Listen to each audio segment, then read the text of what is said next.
يا دائم الفضل على البرية يا باسط اليدين بالعطية يا صاحب المواهب السنية صل على محمد وآله خير الورى سجيا. بسم الله الرحمن الرحيم. Assalamualaikum warahmatullahi wabarakatuh. Alhamdulillah rabbil alamin wa bihi nasta'in ala umuri dunya waddin.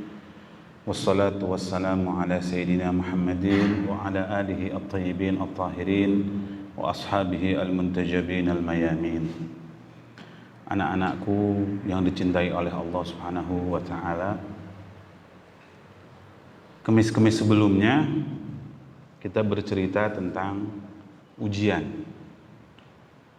yang sudah saya ceritakan tentang kejadian yang menimpa ulama besar ya, Barsiso. Itu kenapa beliau sampai wafat jadi su'ul khatimah. Memang ujian yang manusia ini setiap hari pasti akan dan mendapatkan, diuji selalu sama Allah Subhanahu wa taala. Nah, di sini saya ingin menjelaskan tentang ujian yang paling berat yang akan dialami oleh setiap insan, setiap manusia pasti akan mengalami ujian ini. Ujian itu adalah ujian yang disebut dengan al-adilah atau yang disebut dengan al-ihtidhar, disebut juga an-naza', disebut juga sakaratul maut, ujian mau sekarat meninggal. Ujian ini yang paling repot, ujian ini yang paling susah. Ujian ini sebagai penentu kita, apakah kita akan bahagia selalu nanti di akhirat atau akan repot terus-terusan di akhirat. Ya. Di dalam Al-Quran, di surat Al-An'am kalau tidak salah ayat 98, para mufassirin menjelaskan bahwa iman itu ada dua. Ada iman mustaqar, ada iman mustauda. Ada iman yang tetap, ajeg, stabil. Ada juga iman yang mustauda, iman titipan. Jadi iman yang dititipkan sama Allah Subhanahu wa taala. Nanti di akhir hayatnya ketika akan meninggal, iman itu diambil sama Allah Subhanahu wa taala karena titipan. Kenapa iman itu diambil? Karena kita tidak memperhatikan tentang aplikasi atau amalan-amalan yang menunjang tentang keyakinan dan keimanan kita kepada Allah Subhanahu wa taala. Jadi iman itu ada dua, ada iman yang tetap, ada juga iman yang titipan. Biasanya seseorang apabila akan wafat ya, nanti kita kalau mau meninggal, ini biasanya orang tua kita, anak-anak kita, saudara-saudara kita, bahkan tetangga-tetangga kita akan berkumpul di sekeliling kita.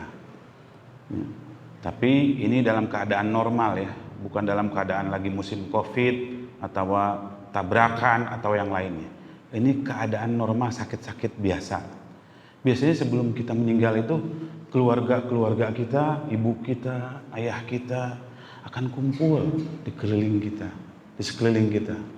Dia akan kadang-kadang mengikuti baca Yasin, akan juga suruh kita membaca la ilaha illallah.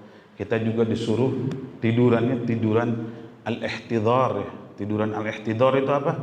Tiduran yang menghadap ke kiblatnya. Jadi kakinya ke kiblat, apabila duduk dia menghadap ke kiblat. Itu disebut dengan al-ihtidhar. Supaya kita nanti kalau andai kata naza, ketika akan dicabut nyawa, itu posisi kita dalam keadaan menghadap kiblat, menghadap Ka'bah. Itu biasanya keluarga kita pada kumpul. Kalau kita sakitnya udah makin repot, ya kita nanti dikelilingin sama keluarga-keluarga. Itu yang kasat mata, yang kelihatan sama kita. keluarga kita, ibu, abah kita, saudara, teman kita pada kumpul. Tapi ada yang tidak kelihatan sama mata kita. Mereka juga pada hadir, pada mengelilingi kita. Siapa mereka itu? Malaikat. Para malaikat bakal datang ke kita, ya, mengelilingi kita, yang dipimpin oleh siapa? Oleh malaikat Israel. Karena malaikat Israel akan mencabut nyawa kita. Otomatis dia datang. Ya. Kalau kita orang baik, datangnya baik-baik. Tapi kalau andai kata kita orang yang tidak baik, datangnya juga serem. Ya. Itu para malaikat pada datang.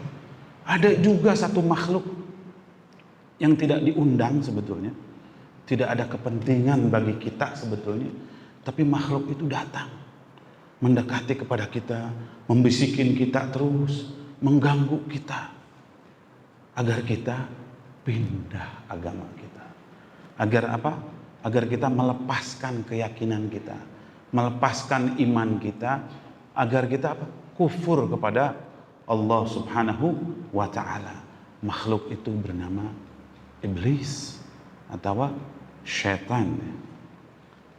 Jadi mau tidak mau, ketika kita wafat, kita akan wafat, ketika kita dinazak, ketika kita di sakaratul maut, ya, itu ada ujian yang paling berat, yaitu kumpulnya keluarga yang kelihatan sama mata kita, ada juga kumpul yang tidak kelihatan sama kita. Para malaikat yang dipimpin oleh Israel dan syaitan. Syaitan tugasnya apa? Syaitan tugasnya ingin mengganggu kita, ingin memindahkan iman kita yang asalnya percaya kepada Allah supaya tidak percaya kepada Allah Subhanahu wa ta'ala. Yang asalnya iman kuat diganggu terus sama syaitan. Supaya apa? Supaya kita tidak beriman kepada Allah Subhanahu wa ta'ala. Contohnya aja, ketika kita nanti nazak, repot, sudah tidak ingat apa-apa lagi, itu setan datang. Iblis itu akan datang di antara gangguan-gangguannya itu. Coba kamu lihat sekarang ini, katanya kamu lagi repot, lagi nafas gitu repot ya, mau meninggal. Kamu lihat, katanya, mana fungsi imanmu kepada Allah? Mana bantuan Allah Subhanahu wa ta'ala kepada kamu? Kamu lagi repot begini, katanya. Udah, gak usah percaya sama Allah, gak usah percaya sama Tuhan kamu. Percaya saja sama saya. Kalau kamu percaya sama saya, kufur kepada Allah Subhanahu wa ta'ala, tidak mempercayai Allah Subhanahu wa ta'ala, aku akan bantu kamu. Gak mungkin kamu akan nazak seperti ini, repot begini. Aku akan sehatkan lagi kamu. Ini bisikan setan. Ya. Gangguan-gangguan setan terus mengganggu kepada kita agar kita kufur. Nah, di samping setan yang hadir, iblis hadir, malaikat Israel juga hadir, ada juga orang-orang yang selama ini kita kenal, ya, orang-orang tua kita, kakek nenek kita, abah njit urang, ya, semuanya juga hadir. Orang-orang yang baik dulu, teman-teman yang dulu pernah berteman dengan kita yang sudah wafat, mereka pun hadir menyaksikan kita ketika kita sakaratul maut. Dalam ayat Al-Quran disebutkan bagaimana? A'udzubillahi minasyaitonirrajim. Laqad kunta fi ghaflatin min hada. Dulu kalian ghaflah, lalai. Dulu kalian lalai tentang peristiwa yang akan kalian alami ini, yaitu tentang sakaratul maut. Fakashafna anka ghita'aka. Maka kami buka mata kalian ini. Jadi penghalang-penghalang. Sekarang ini kita tidak melihat adanya malaikat, tidak kelihatan adanya iblis, tidak kelihatan adanya orang-orang yang dulu meninggal, yang pernah berteman dengan kita atau pernah kita belajar ngaji sama dia, belajar bahasa Arab, bahasa Inggris, bahasa Indonesia. Nggak tahu kita. Itu pada kelihatan. Fakashafna anka ghita'aka fabasaruka al-yawma hadid. Hari ini, hari ihtidhar, hari adilah, hari naza, hari sakaratul maut, kalian bisa memandangnya. Jadi dibuka sama Allah Subhanahu wa ta'ala. Kelihatan ini Israel dengan para malaikatnya. Kelihatan orang-orang tua dulu ya, yang sudah meninggal pada hadir juga. Begitu juga kelihatan saudara-saudara yang sudah hadir tadi. Nah, ini bagaimana solusinya? Kalau andai kata kita tetap ya tidak menjaga betul-betul keimanan kita, pasti kita akan tergoda sama godaan syaitan dan pindah agama, kufur, bisa menyembah syaitan seperti ulama yang kemarin itu yang saya ceritakan ya, Al-Barsisah itu ya, dia bisa kufur gara-gara sekedik kumpul waktunya, sebentar aja waktunya. Karena syaitan ini dia punya sifat tidak pernah putus asa untuk mengganggu anak Adam, untuk mengganggu manusia. Syaitan itu bakal berjerih payah, bersusah payah bagaimana caranya supaya orang ini tidak beriman kepada Allah Subhanahu wa Ta'ala. Nah, di sini saya ingin memberikan 3 cara agar iman kita termasuk daripada iman yang mustaqar, iman yang stabil, iman yang ajeg. Yang pertama adalah apa? Al-wa'y. Al-wa'yu fi aqidatina. Sadar dalam akidah kita bahwa Allah Subhanahu wa Ta'ala itu satu. Kita harus meyakini itu. Kita pelajari itu. Kenapa Allah satu? Kenapa kita harus menyembah kepada Allah Subhanahu wa Ta'ala? Kenapa kita harus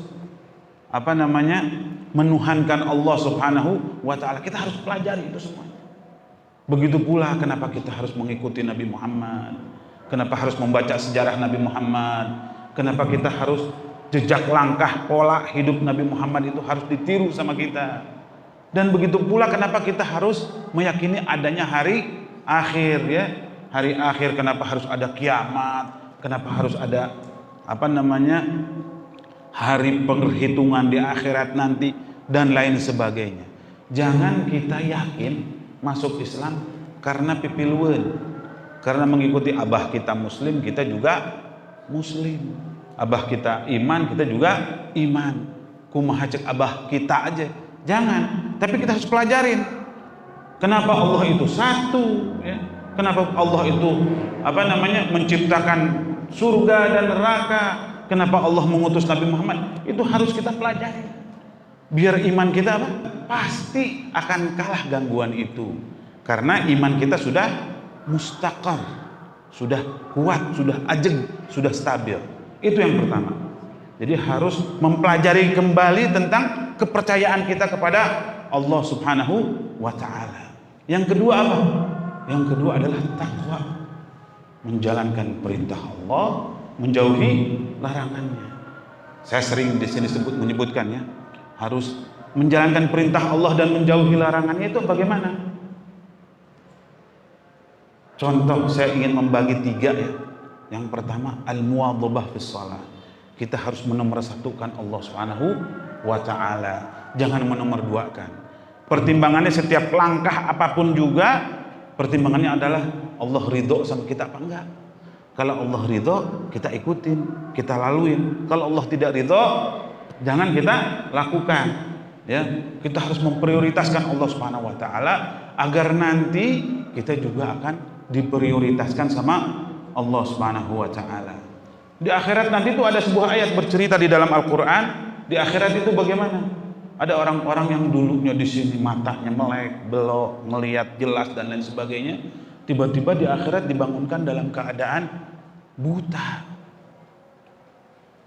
Allah bercerita di dalam Al-Quran, ya Rabb, lima hasyartani a'ma wa qad kuntu basira.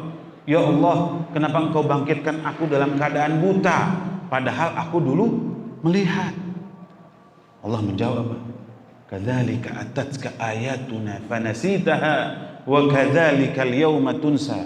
Dulu juga kebesaran-kebesaranku datang kepadamu, kamu remehkan, kamu gampangkan, kamu tidak pedulikan, kamu tidak prioritaskan, kamu tidak nomorsatukan.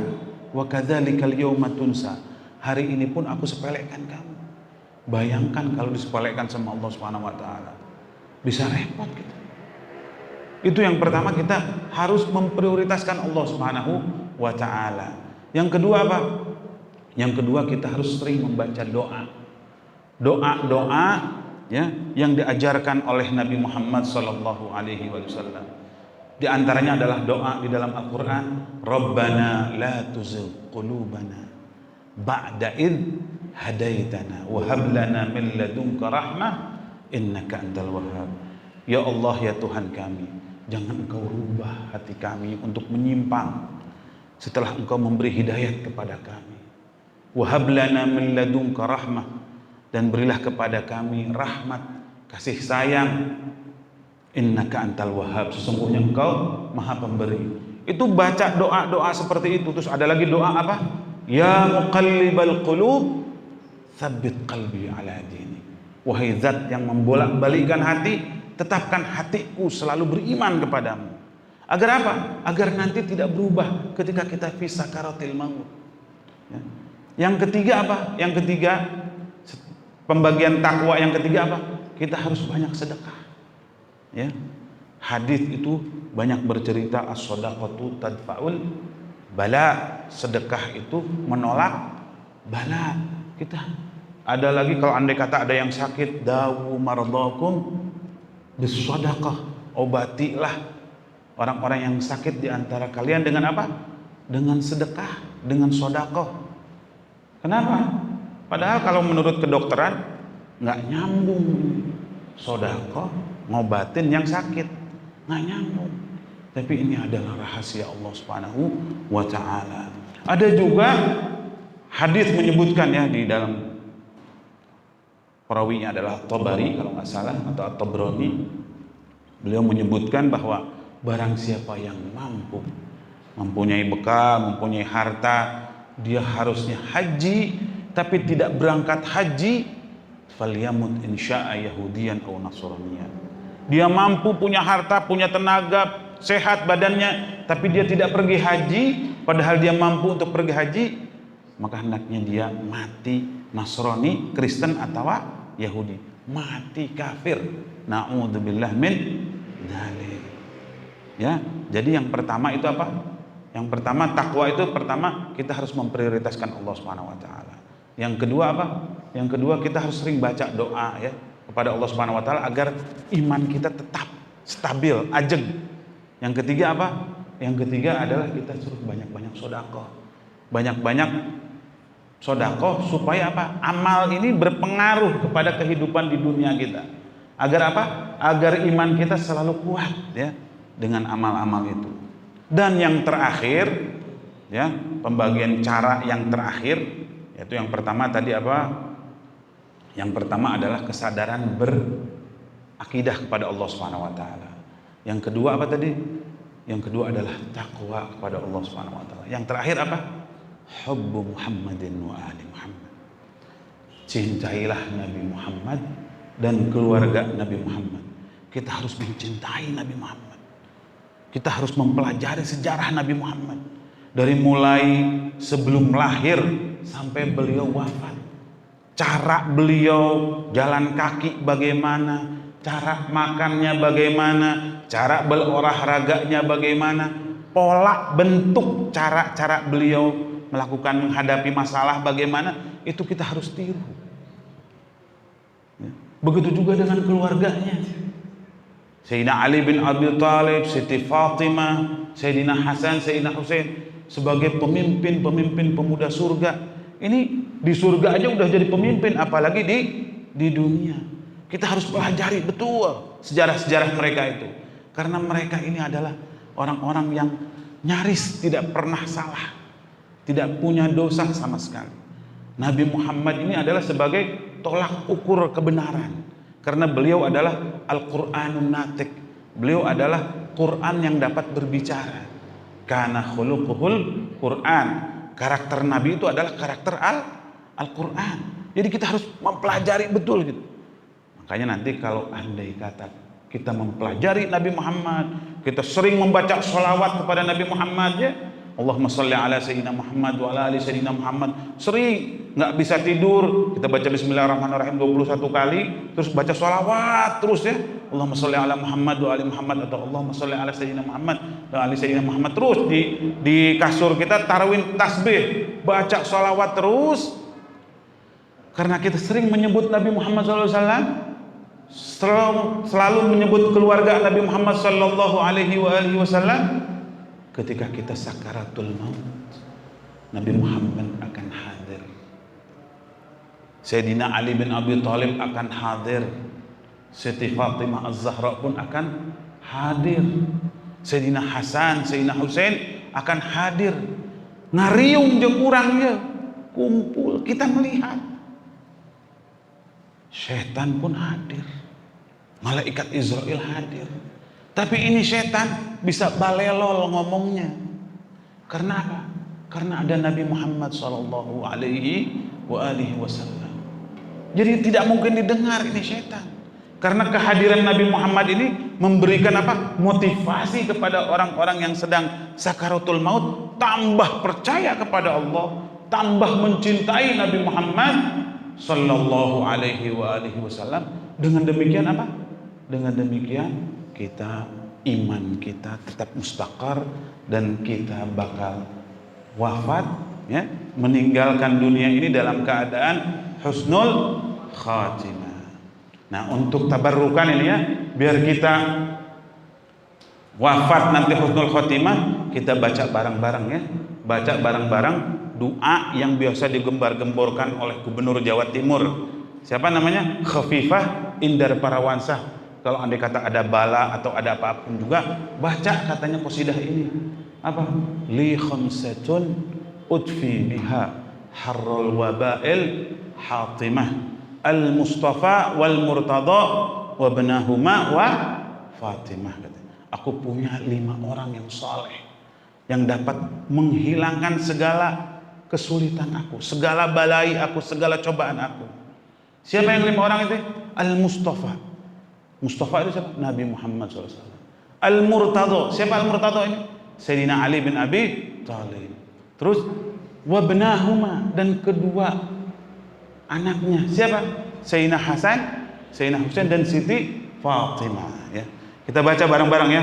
Li khamsatun udfi biha harral waba الحاطمة المصطفى والمرتضى وابنهما وفاطمة يا الله بها يا الله بها يا الله بحسن الخاتمة يا الله بها. Ayo bareng. Ya Allah bihusnil khatimah. Mungkin itu saja yang dapat saya sampaikan. Mohon maaf. Wabillahi taufiq wal hidayah. Wassalamualaikum warahmatullahi wabarakatuh.